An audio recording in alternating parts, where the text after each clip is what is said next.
दोस्तों, electrical channel electron explorer में आपका स्वागत है।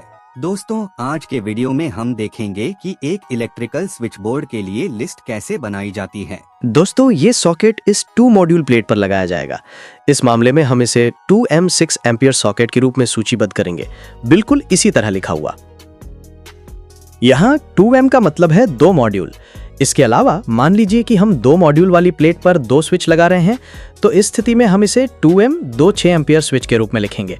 या फिर यदि 2 मॉड्यूल वाले सेटअप में एक 6 एम्पियर का स्विच और एक 16 एम्पियर का स्विच शामिल है, तो हम इसे 2M एक 6 एम्पियर प्लस एक 16 एम्पियर स्विच के रूप में लिखेंगे। दोस्तों, अगर यहाँ दोनों स्विच 16 एम्पियर के स्विच हैं, तो हम यहाँ 2M 2 16 एम्पियर स्विच लिखेंगे। अब दोस्तों, अगर इस 2 मॉड्यूल यूनिट में एक स्विच की जरूरत पड़ती है, तो यहाँ एक खाली स्लॉट बच जाएगा।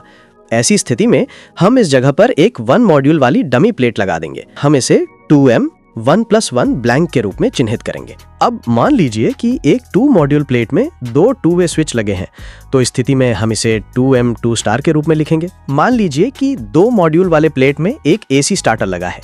ऐसी स्थिति में आप इसे 2M स्टार्टर के रूप में लिखेंगे।